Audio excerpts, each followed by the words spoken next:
Baie welkom by ons aanlyn boodskap vandag. Dit is lekker om op hierdie manier saam met jou te wees.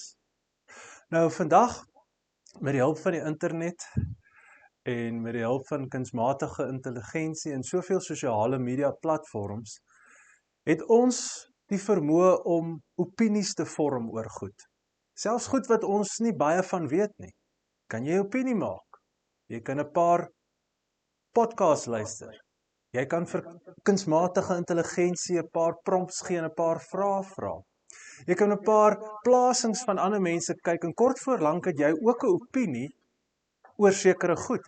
En dan natuurlik die vermoë om hierdie opinie te deel op al die baie platforms wat daar is. En die interessante is, baie keer slurp mense hierdie opinies wat gedeel word op al die verskillende platforms, slurp hulle dit op en dis nie altyd die waarheid nie. As predikant stuur mense verskriklik baie vir my videoetjies aan of iets wat hulle gekry het op die internet of op sosiale media. En dan as ek daarna kyk, dan kom ek agter, maar hierdie is buite konteks. Hierdie is nie die volle waarheid nie. Of hierdie is glad nie die waarheid nie, is gebaseer op een persoon se opinie wat baie nou kyk na 'n saak en net wil sien wat hy of sy wil sien. En dit bring my by die vraag, jy weet, wat is werklik waarheid? Waar vind ons die regte rigtingwysers in hierdie lewe om te bepaal wat ons glo oor sekere goed, sodat ons weet, wel, dit is die waarheid. Dit is reg.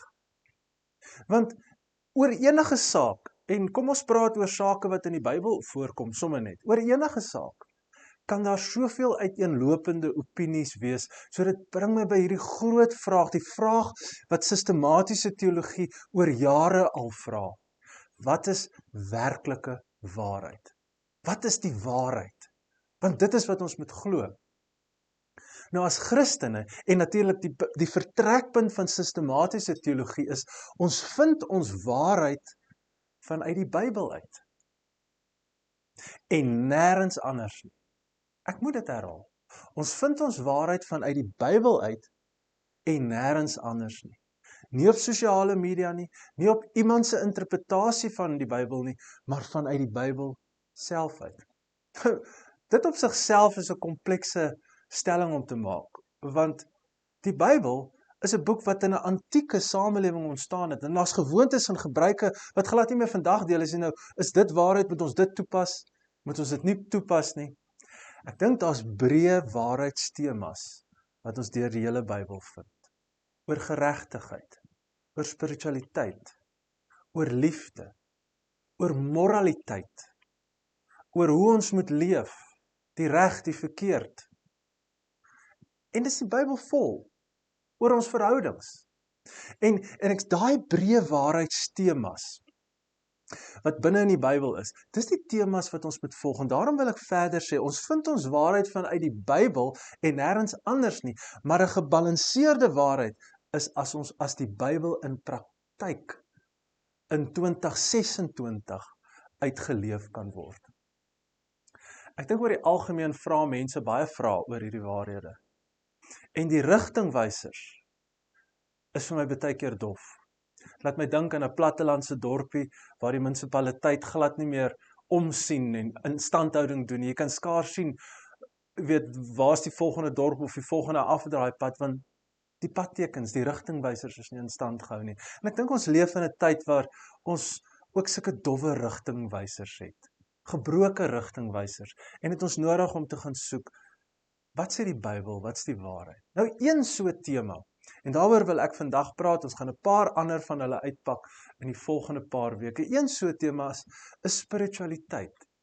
Wat is spiritualiteit? Ek het net vanoggend vir een van my kunsmatige intelligensie toepassings gevra wat spiritualiteit is. En hulle het gesê, dis hierdie begeerte om sin te maak uit die lewe, om betekenis te kry, en is gewoonlik iets wat te doen het met 'n buitewese of 'n opperwese. So spiritualiteit is nie net iets Christeliks nie. En daarom is daar ook verskillende waarhede en verskillende opinies en verskillende rigtingwysers en baie kere gebroke en dowwe rigtingwysers oor wat spiritualiteit werklik is. Wanneer iemand wat die moslim geloof aanhang, sy geloof beoefen, is dit vir hom spiritualiteit. Wanneer 'n humanistiese persoon sekere beginsels glo en toepas wat hy glo deel is van die heelal in die universe, is dit sy spiritualiteit. Wanneer 'n boeddhis sy geloof beoefen, is dit deel van spiritualiteit. Wanneer 'n Jood Judaïsme beoefen, is dit deel van spiritualiteit. Ja, en ons gebruik ook die woord spiritualiteit in Christendom. So weer eens, 'n klomp rigtingwysers, waar lê die waarheid? Wat is dit vir ons? Wat verstaan ons onder spiritualiteit? Vir ons as Christene is spiritualiteit ons interaksie met die God wat in die Bybel geopenbaar word. Dis dit. Dis ons interaksie met die God wat in die Bybel geopenbaar word. Ons trek niks anders by nie, net dit. En om verder te gaan, dan moet ons bietjie sê, maar hoe lyk ons interaksie met hierdie God wat in die Bybel geopenbaar word? Navorsing is gedoen deur Ekerk en hulle het gevind dat die algemene gevoel wat Christene het oor hulle verhouding met God, met ander woorde hulle spiritualiteit, is dat hulle voel 'n bietjie misluk. Hulle voel misluk omdat of hulle voel God het iewers hulle teleurgestel, of hierdie mislukking van ek stel God teleur. Ek doen nie goed genoeg as ouer nie. Ek doen nie goed genoeg as huweliksmaat nie. Ek doen nie goed genoeg as Christen nie. Ek kom nie by my stilte tyd uit nie. Ek doen soms verkeerde dinge. Ek sukkel met gewoontes.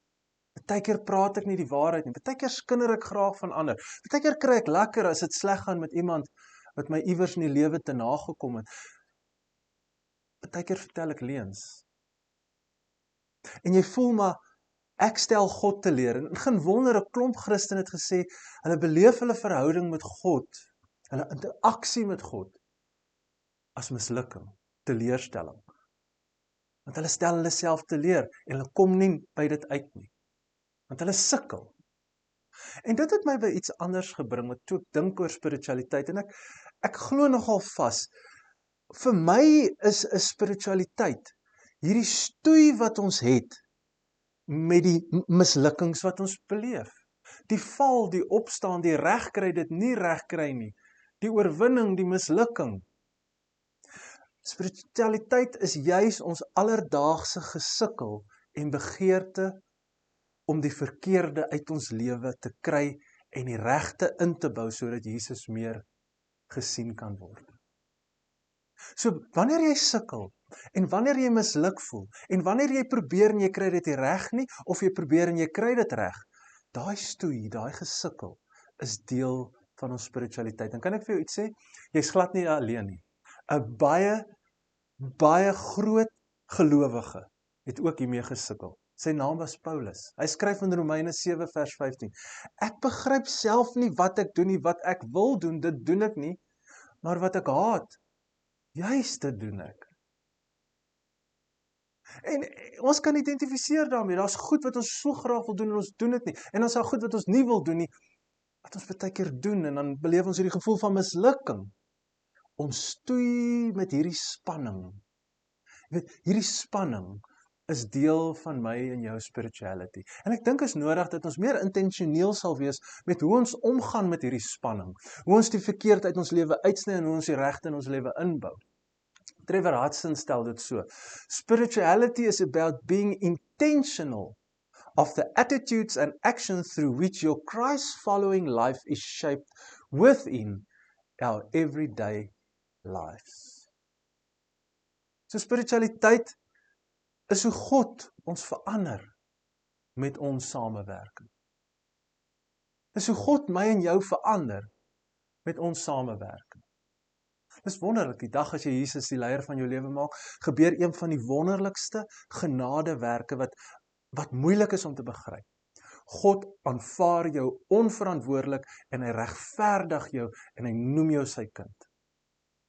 Maar dan begin een van die moeilikste goed, en dit is hierdie om te verander, dat God my verander, die verkeerd uithaal, die regte inbou in my lewe, sodat hy my kan verander, maar met my samewerking. So daai gestoei, daai samewerking, is vir my kern van wat ek sien as spiritualiteit. Nou wat is spiritualiteit nie? Daar's 'n paar mites as dit kom by spiritualiteit. Die eerste mite is dat spiritualiteit is net vir sekere mense. As ek jou sou vra, dink gou vir my aan 'n geestelike persoon. Wie sal dit wees? Dalk die predikant wat jy as jong kind gehad het. Jy was half bang vir hom. Maar ja, hy was 'n geestelike persoon.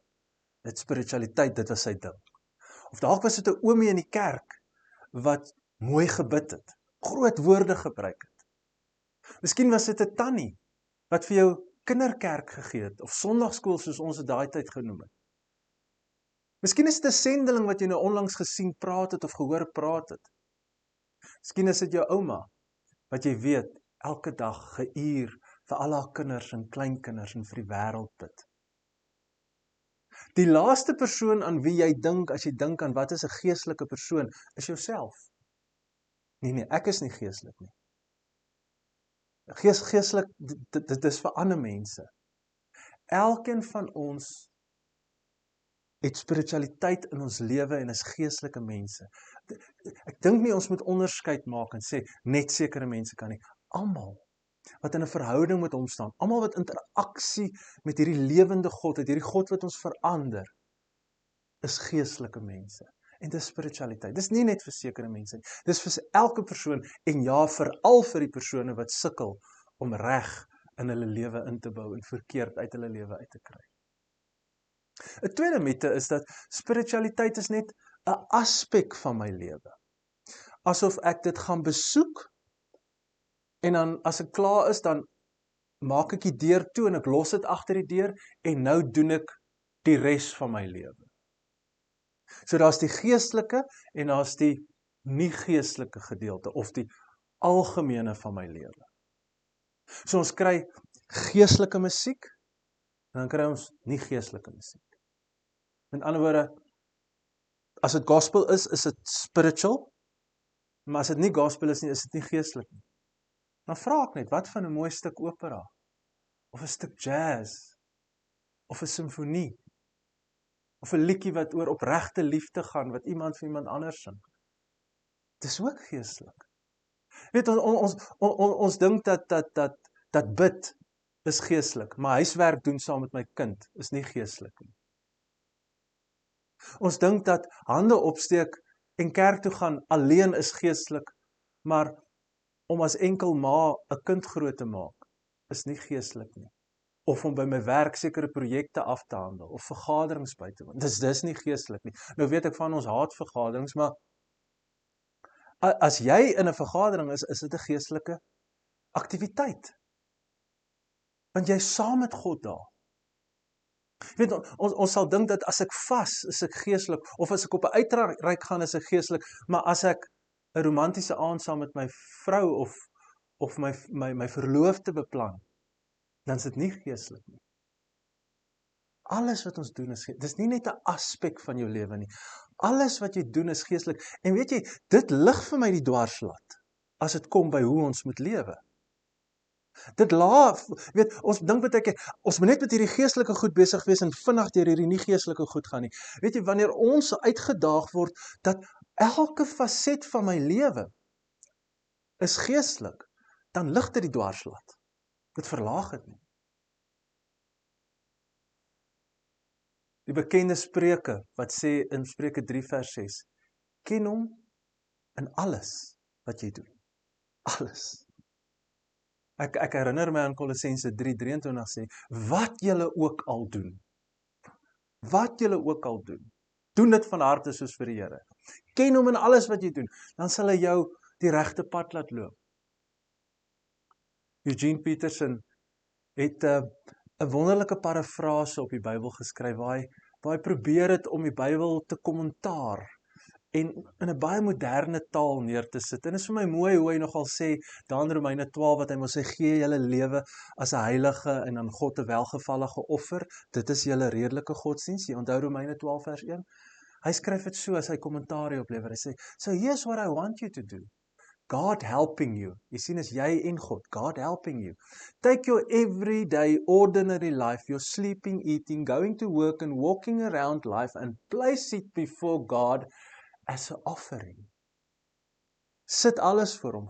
Hê interaksie met God binne en met elke aktiwiteit en aksie van jou lewe. Dis wat werklike spiritualiteit is.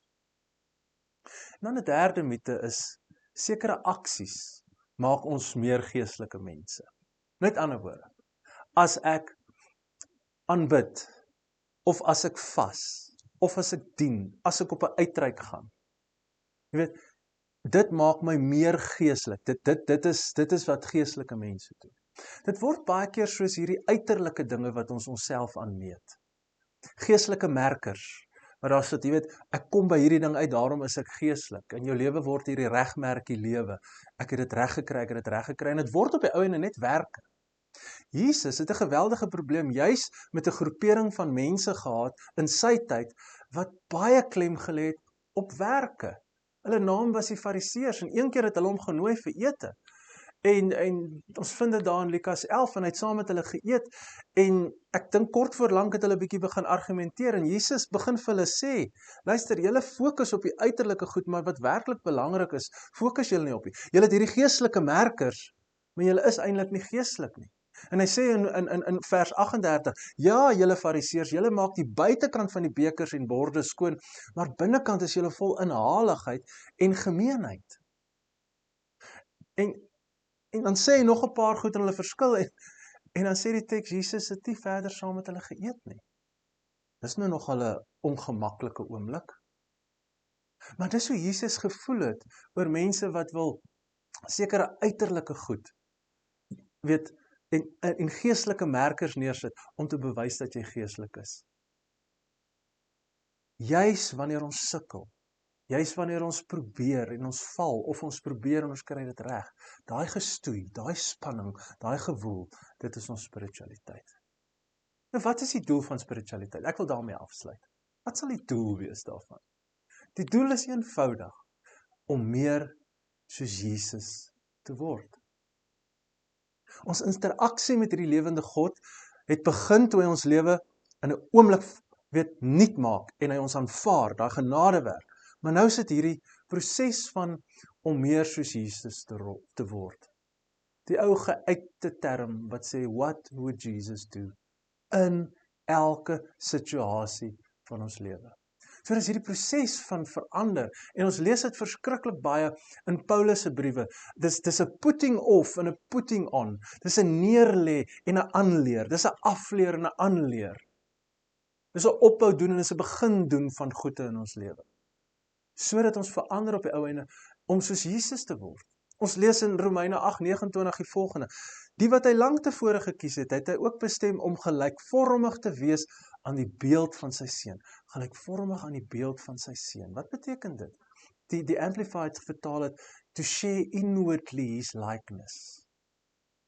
Om sy karakter te wys. En dit is juis wat Paulus ook vir die gemeente in Galasiërs bid. Hy sê, my kinders, ek verkeer van vooraf weer in geboortepyne oor julle, totdat Christus in julle gestalte kry, totdat sy likeness deur jou lewe geopenbaar word.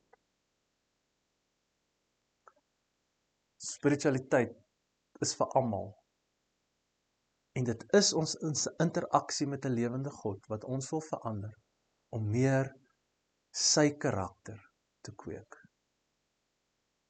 Ek wil afsluit met 'n aanhaling van Robert Mulholland Jr. wat hy skryf oor spiritualiteit en geestelike formasie. Hy sê, spiritual formation is the process of being formed into the image of Christ for the sake of others. Dis 'n proses. Jy word verander, maar nie net verander nie, verander na die beeld van Jesus, sodat jy nie op 'n hoë berg of op 'n paal jouself afsonder en nou vreeslik geestelik is nie, maar for the sake of others, sodat jou geestelikheid neerslag vind in jou verhoudings, in jou finansies, in jou werk, in jou ouerskap, in jou kindskap, in jou vriendskappe, in alles. Mag ons die regte rigtingwysers volg, as dit kom by spiritualiteit, en besef, dis vir ons, en dat dit ons hele lewe insluit, en dat ons nie moet net sekere geestelike merkers wil bereik, om geestelik te wees nie, maar dit sal neerslag vind, in al ons alledaagse verhoudings. Kom ons bid saam. Vader, in hierdie oomblik bid ek, dat ons sal besef, dat om geestelik te wees is vir ons elkeen. Om te groei is moontlik. Om te verander is moontlik. En dat ons doen dit saam met U. Here, baie keer moet ons vir mekaar sê, en moet ons vir U sê, Here, ek kan nie. Ek weet U kan. Ek laat U toe, en ek werk saam met U. Amen.